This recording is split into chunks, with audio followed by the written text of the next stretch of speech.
Hey, hello, welcome. Today's story is called Master, and it's from my collection Tales of France. This is a story where evil overcomes good. So here is Master. In the remote village of Bien-Sur, at the base of the towering Pyrenees, lived a little girl named Colette. She was 8 years old, a charmer, but lonely in her pursuits. Her lithe body and smile like the sun were to be seen cavorting in the fields, rushing through brambles and worshipping the great outdoors. She came from a large family, being the sixth child of 8, and was a favorite of her mother. Having been bitten by a stray dog, she had developed a frightful abscess on her left leg. She had been tended carefully by Dr. Froment, but the suppurating wound had only grown worse, hindering her romps in the countryside. One day, a Saturday, she hobbled to a favorite spot of hers near a small creek, where she often stopped to listen to the tinkle of the water flowing beneath majestic beech trees. She had, with difficulty, gone to her knees and, facing uphill, given up her most endearing prayers for healing to God on high, beseeching the Blessed Virgin for a cure. While weeping and pleading her dire case to the heavens, her knees grew wet, and she was surprised to see a spring had erupted beneath her, cold, clear water bathing her legs and soaking her coarse dress. That evening, having kissed everyone good night, she took to her bed, which she shared with her sister Vivette, and beginning to pray, noticed that the pain in her leg was somewhat diminished. The next morning she rose more nimbly and was surprised to see that there was no drainage upon the linen that wrapped her leg. Scarcely able to contain herself, she hurried to the site of the spring before low mass. The spring bubbling to the creek, she scooped the water over the wound, saying her Aves, asking sweet Mary for deliverance from her malady. After church, she was so excited that she told her mother of the spring and the bettering of her leg. "Look, Mamma, there is no filth from the wound. It is not weeping and seems to be healing." Her mother lifted the dress to see and gasped, for surely the wound was mending.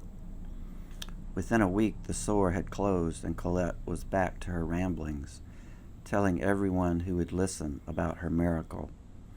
The priest, Father Mabry, got wind of the story and asked to be taken to the spring. While there with the father, Colette was overcome with the unction of the Spirit and fell to her knees. The sky above her seemed to narrow into a brightly lit blue room, and then before her was the visage of a beautiful woman dressed in a robe of gold. And then this apparition spoke to Colette. "I have healed you to bring glory to my Son, the Christ. Tell everyone you meet and visit here daily to receive my blessings." Stunned, Colette trembled and deigned to speak. Fearful, yet enraptured was she. "What is it, my child?" said Father Mabry. "What has come over you?" "I have seen the Blessed Virgin. She has given me health, and I must share the blessing with others." Colette rose to her feet, a smile transfixed upon her face. "A miracle," said Father Mabry. "The Blessed Virgin has revealed herself unto you." "Yes, a miracle," said Colette, her eyes gazing at the spot, now empty. Within a week, everyone within 20 leagues knew of the miracle and began to visit the site.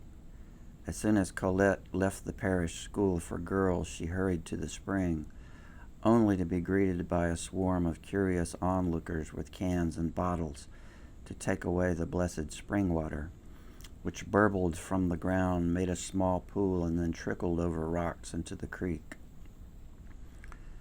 Unabashed by the looks of awe on the faces surrounding her, Colette went to her knees in the water, an icy chill rising up her back.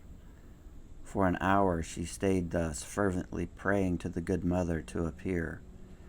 and then her heart warmed, and a glow of golden light suffused her vision, blocking out the brilliant blue sky.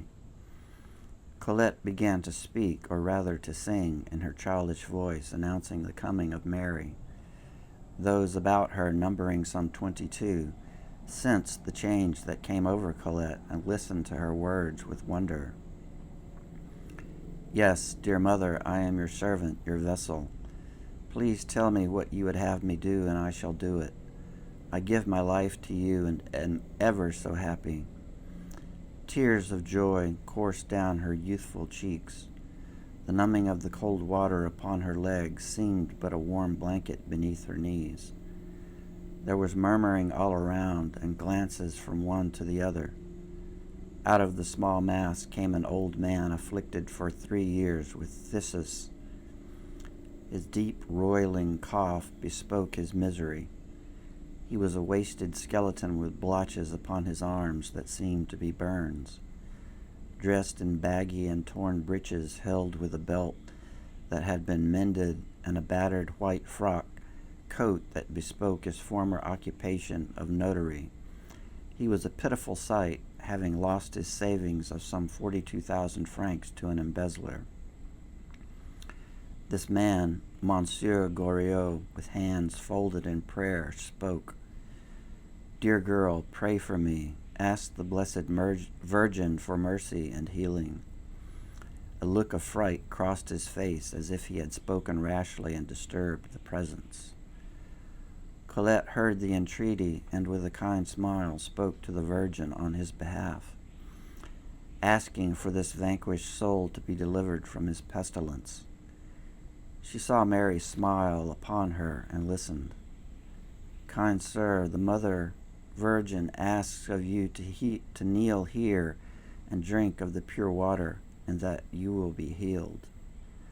As if thunderstruck, and amid expressions of delight from all around, Goriot did as he was told. A young woman had lit a taper and thrust it into the ground near the spring, a small winking light begging for mercy. Goriot shivered as the cold water bubbled around his knees, and he drank from the water with both hands, which trembled. To the crowd, a great peace seemed to envelop him as he stood, shaking with emotion, and from the chill water, Goriot lifted his eyes to heaven. "Heal me, O blessed of all mothers, restore my health. My life is yours to do with as you please." Goriot staggered backward and fainted, being caught by 2 young men and laid upon the grassy ground. At that moment, a beam of sunlight pierced the bright white clouds and seemed to bathe Goriot in the glory of God. Everyone hushed and bowed their heads in prayer. And then there were more calls for healing. A woman with a blackened breast, a man with dropsy of the legs, an old woman with cataracts.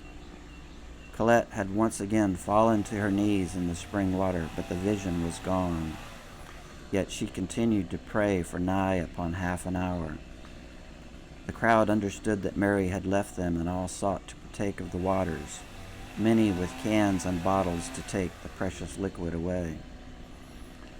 Goriot had regained his senses and proclaimed himself cured. As if to answer, he gave a mighty and deep cough. What emerged gagged him, a gray mass of bloodied tissue, as if the disease had been encompassed therein and expelled forever. A rousing round of aves and paters went skyward. The news of the appearance of the Blessed Mother traveled far and wide.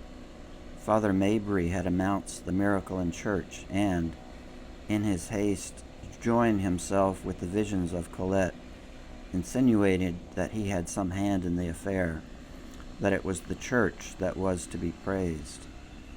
This did not sit well with Colette's parents, who had seen right away the boon that their daughter was bringing to the family. The father toiled long days as a laborer, gathering wheat one day, threshing it the next. His wife mended shoes as she cared for the children, 4 of whom were still attached to the ragged cottage. Attending to the holy site each day, visitors had begun to give alms to Colette, dropping their sou onto a bright blue kerchief that she placed upon the grass.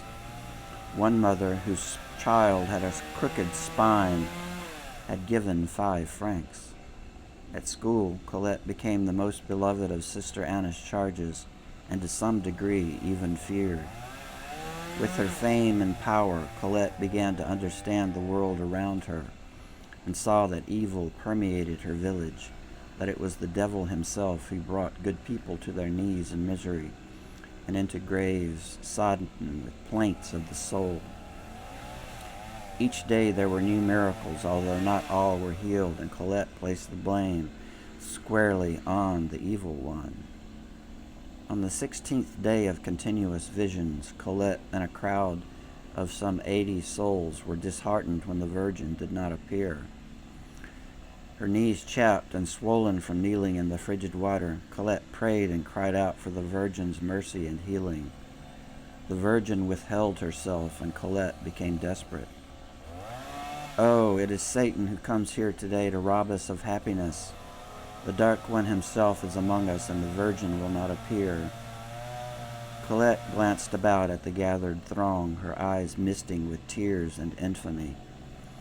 She then began to talk with the devil and cursed him for his evil ways, and demanded that he depart from them, that the Virgin would make haste and plunge him back into the fires of hell. Gasps of surprise erupted among the crowd, and some drew back in fear. A dark cloud drifted across the sun, plunging the afternoon into shadow. Rays of darkness seemed to plummet into the very earth, as if building a fortress around this sacred spot. A great chill subsumed Colette, and her teeth began to chatter like some person beset with a mighty fever. "Satan, Lord of darkness, be gone, I command you." Colette stood, her dress dripping, blood issuing from her knees, a look of fury upon her childish face. At those words, a great silence ensued. Colette perceived a reddish glow, and within that glow the face of a horrid being with white teeth and a terrible grin. At the first words from this monstrance, Colette fell once again to her knees. Her head bowed to the power before her. Satan spoke. "Young one, you are clever. Open your eyes and see that it is I who holds power over this earth. This Virgin, as you call her, is but a mist, a visitor. For I have been here always, ruling over the God-forsaken, such as surround you." There was a laugh like a wind from a cave filled with evil. The disturbed crowd stood in awe, wondering at the young girl's strange affectation. Surely the Virgin was once again in their midst, but she had perhaps become angry at some disbelief among them. One by one they went to their knees, farmers, tradesmen, housekeepers, and even an advocate. Suddenly, Colette thought of the great pain that had been realized in her household as a result of her communings with the supernatural. She had saved the house from destitution. She now wore new leather shoes instead of the wooden sabots, and her mother, for the first time, had not had to beg for their daily bread. She felt that the key to happiness lay before her, and she had to but embrace it. In her childish mind, she imagined this new vision as a trick of Mary, and silently the evil one entered her heart. Colette stood and called out for the sickest among them, her eyes still on the devilish face, which played inside a horrible mist a few feet from the ground. A father came forward with a child in his arms. The man was 40 and looked 80, stooped under his burden. The young girl he held was covered with separating sores and scarce drew breath. "My only child," he said, "I pray for her healing. You must help or she will die." He placed the young girl on the grass at Colette's feet. The girl seemed starved, her yellow hair brittle and thin. A moan crossed her lips, her eyes nearly closed. "Place her into the spring," said the devil. "I will show you my power, and you will believe." Colette instructed the father to place his daughter into the bubbling water. He lifted her scrawny frame, liquid from her sores smearing his arms, and laid her gently into the water. He began to weep. Colette, transfixed, raised her arms as if in a trance and uttered words that no one understood. The words seemed to issue from a dark hole in the ground and wrap those watchers in a blanket of dread. Trembling with her eyes upon the apparition of Satan, she continued words that even she did not understand. "The sores!" shouted the father. "She is healed!" The crowd then pushed in, and all were aghast as the weeping wounds closed before their eyes. A chant of Aves broke out. Colette, her eyes locked with Satan, felt a thrill run through her body, but he seemed displeased and was covering his ears to drown out the music of praise going to the Virgin. "Silence!" said Colette. "The Master is pained at your disbelief." She fell to her knees as coins fell upon the blue kerchief. So what is good attracts us until what is evil attracts us more.